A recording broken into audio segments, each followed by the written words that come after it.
Une manifestation aujourd'hui à Paris devant le siège de l'Organisation internationale de la francophonie pour protester contre l'organisation du 14e sommet à Kinshasa au mois d'octobre. Les manifestants ont répondu à l'appel de l'APARECO, l'Alliance des patriotes pour la refondation du Congo. Écoutez Candide Okeke, la directrice de cabinet du président de l'APARECO. Depuis que dure la crise en République démocratique du Congo, la communauté internationale a proposé plusieurs solutions régulièrement. On a eu Sun City, on a eu le premier gouvernement de transition, les élections 2006, les élections 2011. Et aujourd'hui, les Congolais sont arrivés à une conclusion, c'est qu'ils ont été trahis par la communauté internationale, puisque à chaque fois qu'il fallait prendre des décisions, la communauté internationale s'est mise du côté de ceux qui trichaient, ceux qui montaient régulièrement. Alors, cette révolte-là fait qu'aujourd'hui, les Congolais en sont à un point où nous disons aujourd'hui la priorité, c'est de sauver les vies congolaises.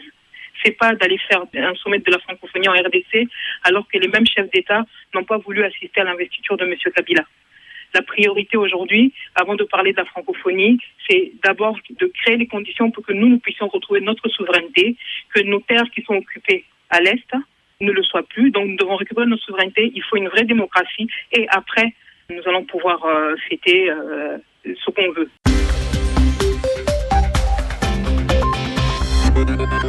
Nous avons été reçus par le directeur de cabinet de M. Diouf, Pierre de Cocastris. Il y avait aussi le conseiller politique de M. Diouf, M. Malik Sarr. Il y avait déjà un mémo qu'on leur avait fait parvenir avant, donc ils étaient déjà quand même bien au fait de ce que nous pensions. Là, le but de cette rencontre était surtout de marquer le coup avec cette manifestation qui montre notre détermination et surtout leur annoncer la suite. La suite pour nous, c'est déjà le 29 juin, une manif au Bénin pour interpeller M. Yahi Boni en tant que responsable de l'OUA, donc interpeller toute l'Afrique pour qu'on nous soutienne. Et les 12, 13, 14 octobre, nous appellerons le peuple congolais à manifester, puisque s'ils veulent aller là-bas, ça veut dire qu'ils considèrent que ce pays respecte les principes qu'ils sont censés défendre. Nous disons que non.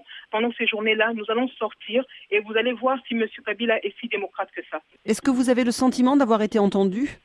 Oui, tout à fait. Je peux dire qu'on a vraiment eu une oreille très attentive de nos deux interlocuteurs. L'impression qu'on a eue surtout, c'est qu'ils n'avaient pas encore pris la mesure, peut-être, du degré de détermination qui est la nôtre.